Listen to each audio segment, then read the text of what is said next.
Pagbasa mula sa mga gawa ng mga apostol. Noong mga araw na iyon, sinimulang usigi ni Haring Herodes ang ilang kaanib ng simbahan. Pinapugutan niya si Santiagong kapatid ni Juan. Nang makita niyang ito'y ikinalugod ng mga Hudyo, si Pedro naman ang kanyang ipinadakip. Nangyari ito noong pista ng tinapay na walang lebadura.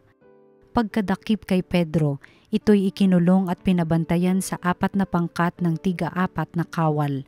Ang balak ni Herodes ay iharap siya sa bayan pagkatapos ng pista, kaya't nanatiling nakabilanggo si Pedro. Samantala, siya'y taimtim na ipinananalangin ng simbahan. Gabi noon, si Pedro'y natutulog sa pagitan ng 2 kawal. Gapos siya ng 2 tanikala at may mga tanod pa sa harap ng pinto ng bilangguan. Siya'y nakatakdang iharap ni Herodes sa bayan kinabukasan. Walang ano-ano'y lumitaw ang isang anghel ng Panginoon at nagliwanag na mabuti sa silid-piitan. Tinapik niya sa tagiliran si Pedro at ginising. "Bumangon ka, dali," wika ng anghel. Pagdakay nakalag ang mga tanikala sa kanyang mga kamay. "Magbigkis ka't magsuot ng panyapak," sabi ng anghel. Gayon nga ang kanyang ginawa. Sinabi pa sa kanya ng anghel, "Magbalabal ka't sumunod sa akin." Lumabas naman si Pedro at sumunod sa kanya, ngunit hindi niya alam kung tunay ang nangyayari.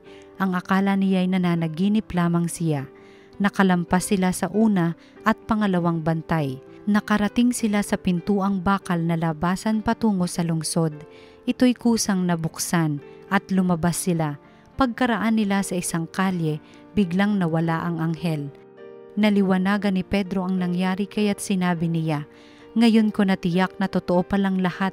Sinugo ng Panginoon ang kanyang anghel at tiniligtas ako sa kamay ni Herodes at sa inaasahan ng mga Hudyo na mangyayari sa akin."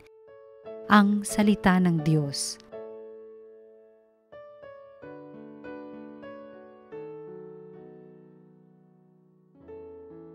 Ang Diyos ang siyang nagligtas sa aking takot at sindak. Panginooy aking laging pupurihin sa pasasalamat, di ako titigil. Aking pupurihin kanyang mga gawa, kayong naaapi makinig matuwa. Ang Diyos ang siyang nagligtas sa aking takot at sindak. Ang pagkadakila niya ay ihayag at ang ngalan niya'y purihin ng lahat. Ang aking dalangin dininig ng Diyos, nawala sa akin ang lahat kong takot. Ang Diyos ang siyang nagligtas sa aking takot at sindak. Nagalak ang aping umasa sa Kanya, pagkat di nabigo ang pag-asa nila. Tumatawag sa Diyos ang walang pag-asa, sila'y iniligtas sa hirap at dusa. Ang Diyos ang siyang nagligtas sa aking takot at sindak. Anghel yaong bantay sa may takot sa Diyos, sa mga panganib sila'y kinukupkop, ang galing ng poon hanaping masikap, yaong nagtiwala sa Kanya't nagligtas, ay maituturing na taong mapalad. Ang Diyos ang siyang nagligtas sa aking takot at sindak. Ang mabuting balita ng Panginoon ayon kay San Mateo. Noong panahong iyon, dumating si Jesus sa lupain ng Cesarea ng Filipos. Tinanong niya ang kanyang mga alagad, "Sino raw ang anak ng tao ayon sa mga tao?" At sumagot sila. Ang sabi po ng ilan ay si Juan Bautista kayo, sabi naman ng iba, si Elias kayo, at may nagsasabi pang si Jeremias kayo o isa sa mga propeta. Kayo naman, ano ang sabi ninyo? Sino ako? Tanong niya sa kanila. Sumagot si Simon Pedro, "Kayo po ang Kristo, ang anak ng Diyos na buhay." Sinabi sa kanya ni Jesus, "Mapalad ka, Simon na anak ni Jonas, sapagkat ang katotohanan ito'y hindi inihayag sa iyo ng sinumang tao, kundi ng aking amang nasa langit. At sinasabi ko naman sa iyo, ikaw ay Pedro, at sa ibabaw ng batong ito ay itatayo ko ang aking simbahan at hindi makapananaig sa kanya kahit ang kapangyarihan ng kamatayan. Ibibigay ko sa iyo ang mga susi ng kaharian ng langit. Ang ipagbawal mo sa lupa ay ipagbabawal sa langit. Ang ipahintulot mo sa lupa ay ipahihintulot sa langit." Ang mabuting balita ng Panginoon. Pinupuri ka namin, Panginoong Hesukristo.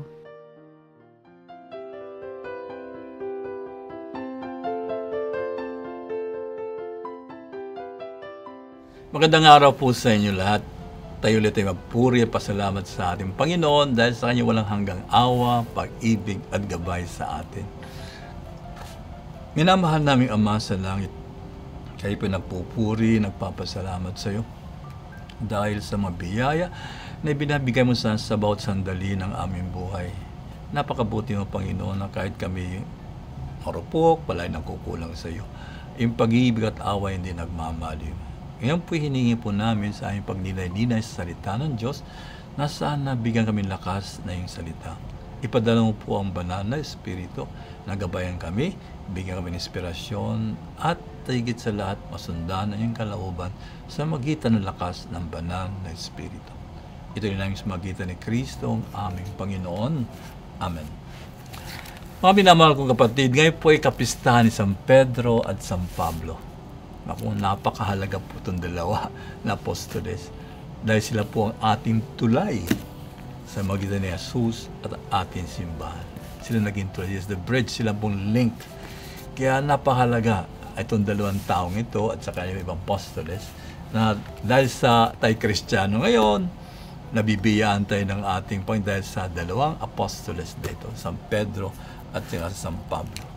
Si San Pedro ay tinagurian, siya po ang leader, head ng simbahan. Siya po ang kaya Santo Papa, the first Pope, no? Ang ating, kaya sabi niya, the primacy of Peter. Ay malinaw sa gospel, siya po talagang head, no?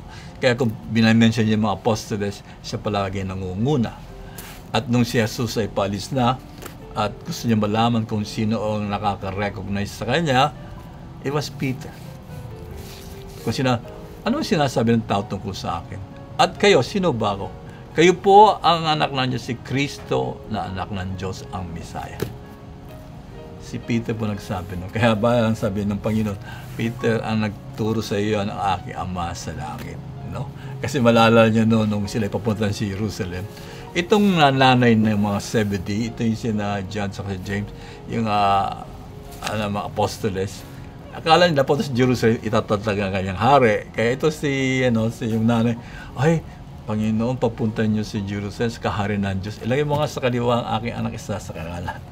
Sabi niya, hindi niyo alam hinihingi niyo. Sabi niya, kaya bang gawin yung kaya namin. Pero yung sa kanan sa kaliwa, ang aking Ama ang magbibigay. Malinaw, ang ating Ama na inilagay niya ay San Pedro. At siya sabi niya, ikaw ay isang bato na itatatag ko ang aking simbang. Bato, ibig sabihin yung matatag, no? Pero kung titignan natin ang personality ng San Pedro, naku, ang hirap na.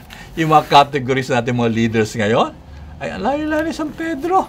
No? San Pedro po naman, very impulsive, mainit ang ulo, na ay makikita mo na kung minsan ang layo-layo ang kanyang utak sa kanyang damdamin. Alimbawa, Lord, sabi niya, ako hindi mangyayari sa'yo yan. Sabi niya, ako yung mamamatay para sa'yo. Tingnan nyo, wala pang isang araw, he denied our Lord 3 times, you know. Nakita niya si Jesus na naglalakad sa tubig. Lord, ako din na. Adi, come. Lumukso siya. Pinakita yung malaking alon, nagduda siya. Lumusog. Pero Lord, help me. Pero maganda kay San Pedro, mga kapatid. Yan. Palagi siyang pumapalpak, palagi siya nagkakamali. Pero maganda kay San Pedro, bumabalik sa Panginoon. When he denied Jesus 3 times, siya po'y nagsisi at nagbalik daw sa Panginoon. One time, may story, wala na sa Biblia po yung naging Quo Vadis Domino, where are you going, Lord? So si San Peter nasa Rome at that time. At nung nasa Rome siya, may persecutions sa Rome. Ay tumatakas na naman sa Rome. At habang tumatakas daw, na-meet si Jesus Christ. Sabi niya, Quo Vadis Domino, Lord, saan ka pupunta? Inibig sabihin, Quo Vadis Domino. Sabi ni Jesus Christ, I'm going to Rome to be crucified again. Ay, nalungkot si Peter kasi Peter bumalik sa Rome and he was crucified then. Yung po si Peter is the rock. Pero naging rock lang yun dahil nagtitipende sa ating Panginoon. At maganda kay Peter, very flexible. Meron one time nasa Jerusalem, may conflict. Nagkaroon ng gulo kasi may yung mga Kristiyano na Hudyo. Sila Hudyo dati na convert sa Kristiyano. At may mga hintil naman naging Kristiyano. Ang problema ngayon, itong mga Hudyo na Kristiyano, gusto nila, itong mga hintil, mga pagano, bago sila maging Kristiyano, ay dadaan muna doon sa mga ritual ng mga Hudyo. Gaya ng, for example, yung circumcision, pagtutuli. Kaya itong mga hindi, tulian din sila bago sila mag-Kristiyano. Ay, si St. Peter pa lang yun ang pananaw niya. Pero nung dumating si San Pablo, sabi, hindi na kailangan, sabi ni San Pablo. Sapat na yung pagkamatay ni Jesus at muling pagkabuhay. At of course, dinapuan siya ng banal na Espiritu. Nagbago St. Peter. Nagbago siya. Sumunod doon kay San Pablo, kahit na San Pablo ay isang late na apostle. Very humble. Kung nakita niya ang katotohanan, doon, sumusunod San Pedro. Yun po ang ating simbahan. No? Namahan natin kay San Pedro. Ang ating simbahan po hindi po ganap. Kasi kala simbahan, lahat banal, lahat perfect. Hindi po eh. Makikita yung history ng ating simbahan, ang daming pagkakamali, ang daming mga kapalpakan. Pero maganda sa ating, gaya San Pedro, nagbabalik loob sa Panginoon, nagbabago. Yun ang ating simbahan. Nakatatag sa bato. Kaya yung mga kapatid, ngayon sa ating panahon, kuminsan binabatikos ang ating simbahan. No? At hindi lang binabatikos, hindi persecutions eh.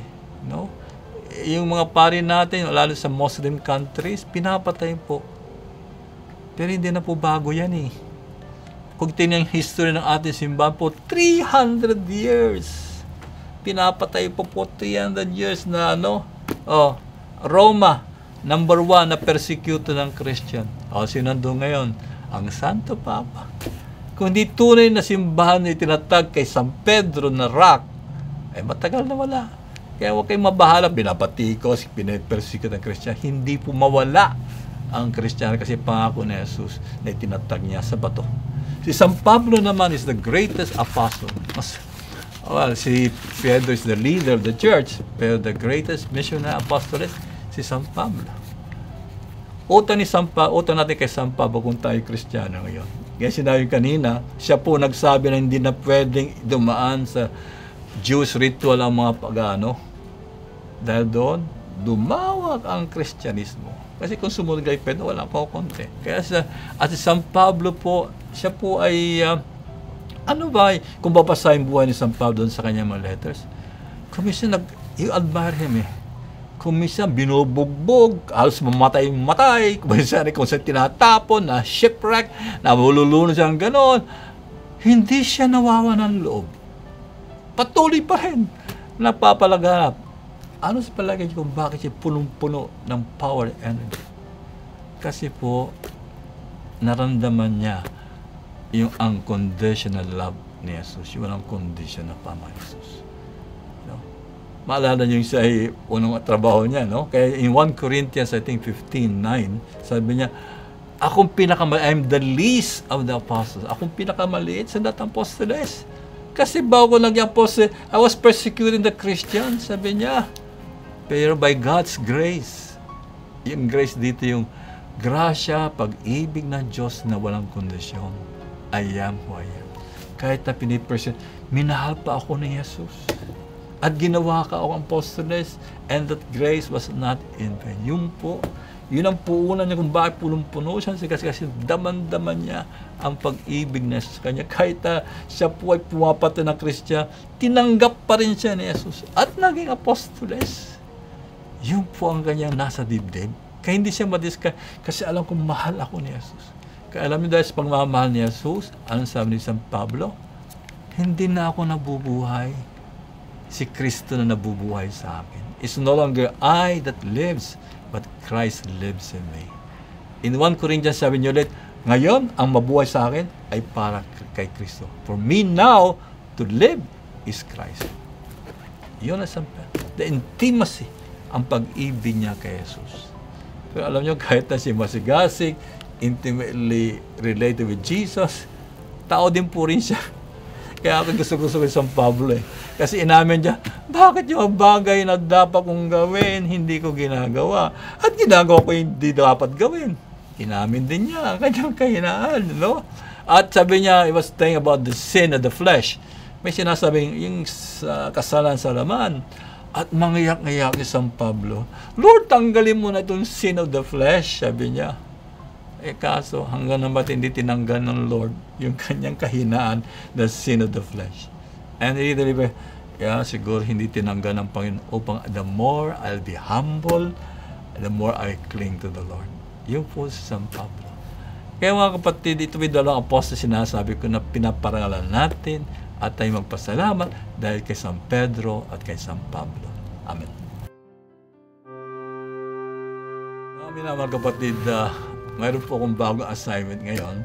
Ako po assigned sa Tagaytay as Spirit Director ng Postulants. Medyo malayong Tagaytay, kaya ako po yung namamaalam na ito na po yung huli ko pong pagninay-ninay sa salita ng Diyos. Nakakalungkot po kasi sa aking pagninay-ninay sa salita, ako po din ay nabibiyaya ninyo. Lumakas din ang aking pananampalataya at pagkaalaman sa salita ng Diyos. Kaya po ay maraming salamat at makita-kita tayo po sa langit. Amen.